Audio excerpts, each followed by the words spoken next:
Hey everybody, welcome back to Edgington here, the city on the edge, Timberstone. It's been a while for me, sorry, and I might be a little bit tired because I'm doing this very shortly after I've woken up. But I have set myself the goal of making one video, just one, per day, if I can manage it, but just try to get one video done. That's saying two of them holding up right now, but nonetheless. And firstly, Edgington is a fairly easy mark on that. I just need to come up with something to talk about for 20 odd minutes. And secondly, it's a nice way to ease back into things because I've been a little bit out of practice because I've been busy, and then I've been making haunting, and then I've been having setbacks on haunting, all sorts. A little bit of writer's block. It's fine. And all sorts. I'm also trying to make sure that I write haunting episodes longer than the return episodes were, which is meaning that I'm having to put even more time into scripting and bleh. Not why we're here. Not why we're here. What we're learning about today is essentially accusations versus appeal. We've had a little bit of drama recently in the community where a fairly prominent and very wonderful person has been accused of something utterly terrible, and I'm not going to be talking about that. People have already seen me talking about that. People have already seen me putting in my $1 million, because let's face it, I went way past 50 cents, and it done. But what I thought would be interesting to discuss is sort of the key problem that started a lot of that, which was someone made a horrible, completely baseless, terrible accusation, and others, seeing this accusation, vilified the accused without any information whatsoever that it was actually true. Now, I won't describe the accusation involved. I won't name the person who was accused or the person who's accusing. I'm just using this as a basis for talking about accusations and guilt and how they're different things, and we need to be careful not to assign one because the other exists. And oh yes, speaking of things that exist, we had a fair few wolves in last night, so yeah, they got wrecked, taken out by the night guard. That's why we have a night guard. Storage crate, we need to build more resource crate. Really? Okay, that's been a while. We have so many of them. I'm not quite sure what we're building that requires them, honestly. But let's just mark all of these woofs for level 2 forager trunks. Hooray! I'll mark all the woofs. There we go. But yes, we need more. We need more storage crates apparently. What goes into storage crates? It's not building materials.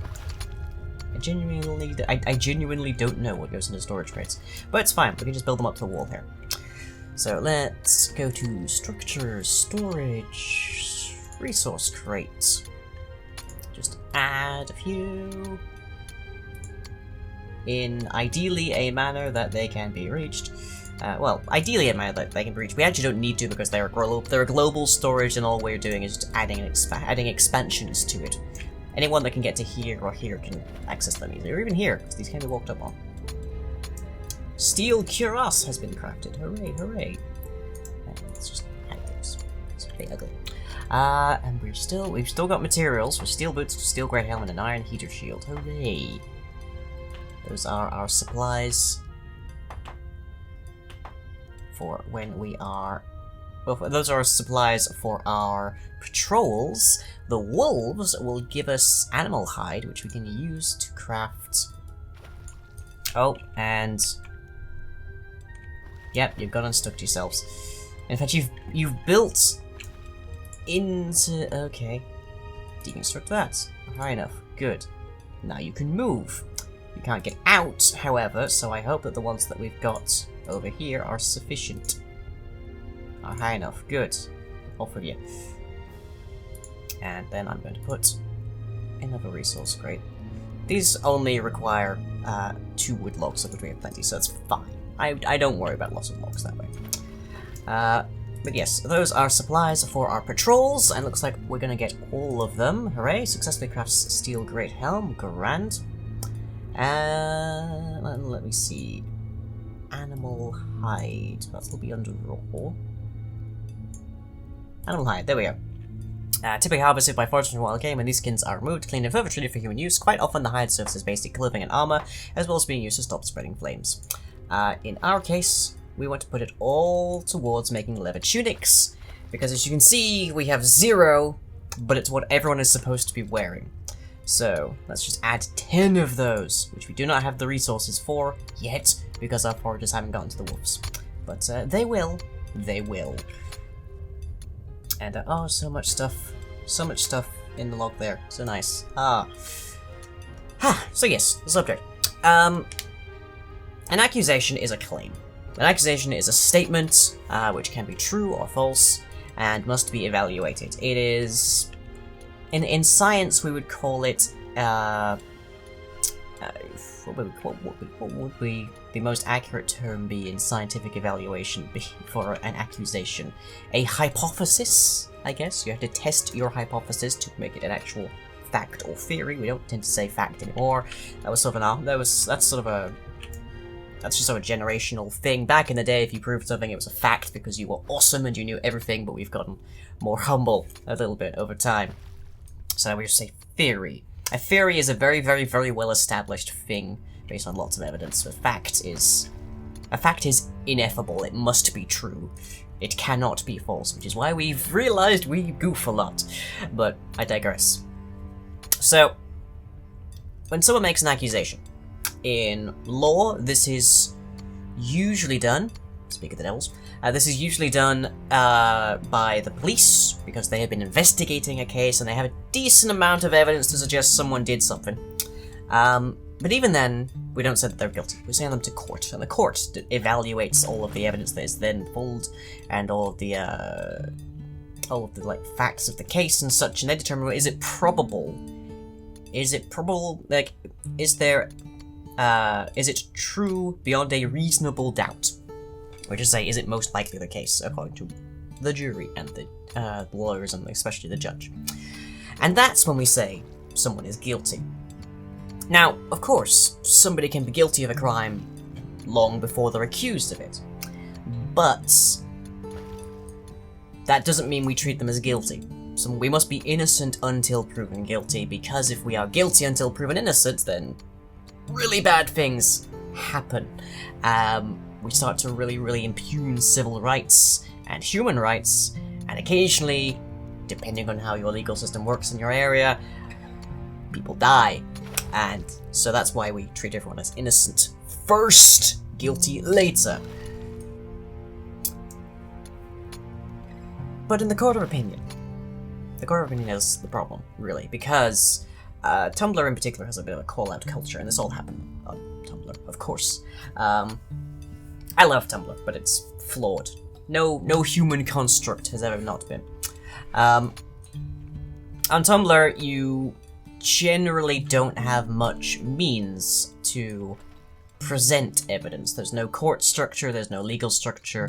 It's just if somebody did a bad thing, you report them to Tumblr itself, and Tumblr rarely does anything. So your best bet is to discourage others from following the criminal in question, and make sure that nothing else happens. And who do we have here? Oh, that's Garrett, who is, I presume, going to sleep. Yeah, sleeping. Okay, because changing of the guard. So you make call-out posts, and that's fine. That makes sense. That's good. Having a means by which the community can collectively discover that bad things are happening and who is responsible for them is good. Until either you are wrong, or the system that you've developed to out, I guess, these criminal elements is overtaken by those criminal elements, shall we say. Ooh, level at 17, Blair. Welcome. Well done. So what's become, like, when people say call-out culture, What they mean is people making big long posts saying how terrible someone is, what they've supposedly done, all this sort of thing, and people believing it, because maybe they're used to seeing people making posts that are legitimate, that have actual basis, that kind of thing. And maybe they just want to believe it, I don't know. And yes, I know. It's my tablet telling me I've got an appointment in half an hour. And the trouble is that we've then become accustomed to not asking for evidence. These are usually, a lot of call-out posts are usually just interpersonal slights more than crimes and such. So it's things we can maybe Google, it's things we can maybe search up in the archives, it's things that they can be linked to directly on Tumblr, that kind of thing. But when people are actually saying a crime happened, like someone was abused, or someone was stalked, or somebody was robbed, or that kind of thing, these are things that don't necessarily happen on Tumblr, don't necessarily have things we can link to, don't necessarily aren't necessarily things that people are comfortable linking to. So we then have these claims coming up without any evidence to support them. Our hypothesis is unproven, but people are taking it as a theory anyways. That is the problem with call-out culture. And I guess this was an example of that, because we had somebody come up with a terrible accusation, which was, if you actually knew the accused, completely absurd. But nonetheless, I digress. I do that a lot, don't worry about it. Because this is my rambly series, we all know that, so I'm gonna ramble. Lang's gonna ramble. Oh. Nice hot tea, yay. You just gone cold halfway through the episode. Now, people know me on Tumblr. Now, I'm not to say I'm famous on Tumblr, but I feel like some people probably would call me some degree of Z-list celebrity. But that's besides the point. People know me and what I do and how I act on Tumblr. I usually am just a very supportive and not necessarily controlling, but guiding kind of content creator on Tumblr. But when people in my industry, when people in my wheelhouse especially, do something bad, I am one of the first people in line to drag them into the gutter for it. Because I utterly despise when people abuse the benefits, I guess, of holding office in my industry. My industry has access to a lot of small children and vulnerable parties and minorities, and when people abuse those people via my industry, I get very, very upset. Very upset. So I will do a murder, as Fuzz would say. Not literally, but I will definitely be on the forefront of challenging this, because it has to be stamped. It has to be noted, it has to be pointed out, and it has to be shown for the terribleness it is, so I'm first in line for that. But the other problem of my industry is that it puts you on a pedestal, and putting someone on a pedestal makes them an easy target. Which means that anybody in a sea can say that something terrible was done to them by this person, and with the way that call-out culture works, that can take the pillar out from under those people. And it's all well and good to take the pillar out of someone who doesn't have a pillar under them, but if you take a pillar out of somebody who's, say, 50 feet up, they can have a lot of trouble. It's very, like, my industry, my career, thrives on a positive reputation and taking care of people in a good manner. So, when somebody suddenly tries to declare that you are utterly horrible, you're a terrible human being, no one should support you, you have trouble paying rent.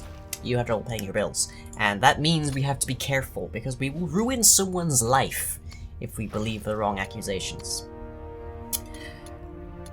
And I have been, in my role as being at the forefront of these challenges of making sure that my industry is improved by my action, which, you know, I've been wrong on occasion. Admittedly, it's not very often, because I'm very careful, but I have been wrong. Skeletal infantry has been spotted. Oh hey! I was so busy ranting and raving, I didn't even notice you guys arrived. You can handle skeletons. Got a few going around, but we don't really have anybody in the wilds because all of the wolves have been collected. Speaking of, how are we for leather? Leather needs to be crafted from the animal hide, is what I forgot. There we go. Just see how this plays out. I've legitimately put together spreadsheets of all of the corroborative evidence of different claims that have come out, both for and against, because that's a good thing to evaluate. If 4 people say that something bad was done to them by somebody, and 15 people with reasonably good, like chance of knowing, say, no, that's not possible, it couldn't have happened, I was there that night, that party, or whatever, then we evaluate accordingly. When you don't have access to physical evidence, you have to rely on testimony, and that's generally what a lot of claims, especially on Tumblr, boil down to. You have to evaluate the testimony, and when there's only 2 people involved in an accusation, which is say that there's no way that someone else could be a witness, there's no way that somebody else was there that could have seen this happening, that kind of thing, you really, really have a tough spot. I grant this. In that you have to ask the accuser, potentially for something that would be quite unpleasant for them to consider. You have to ask the accuser for evidence, and that's, especially when it comes to sexual crimes, that's not a comfortable position for anybody. Which is part of why it is so irresponsible to make these claims. Because it then sort of becomes a witch hunt situation. But we have to ask these questions. There's a reason that courts look for evidence in these cases. They don't just listen to the person saying it happened. And it's again because we are innocent until we are proven guilty. Which means, yes, whilst it is preferable to believe the person saying that they were abused in this fashion, we still had to look for evidence, because we can't condemn someone on words alone. And it's awkward, it's uncomfortable, it seems wrong, I know, but it has to be done. We can't fall into this this quandary of saying, well, this person said it and they would know because they were the one it happened to, that kind of thing. We should just believe them because we don't want to we don't want to doubt the victim, that kind of thing. We especially don't want to start victim blaming, that kind of thing. So yeah, don't look for the evidence in all things. All crimes in that respect are equal. You cannot simply claim that they happened and have people believe you. You must provide some kind of testimony. You must provide some detail. So, for example, you can say, at such and such a place, at such and such a date and time, they did such and such a thing, before this and after this happened, that kind of thing, you bookmark it. And that gives us context, that gives us something to evaluate. And you don't need to explain the minutiae. It still might be unpleasant to describe that kind of thing, but it gives people something to go on, gives people something to start, so they can start, okay, were they at such a place, at such and such a date and time? Was there anybody else there who could have seen them coming and going, could have seen them, like, interacting with the victim, that kind of thing? And these are all things that can be reasonably well corroborated online. You don't need, like, forensic detail, but it would be nice, I have to say, it would be nice.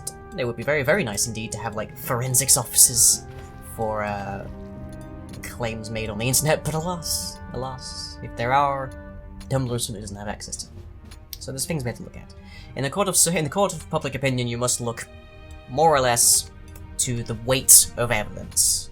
The weight of testimony, particularly.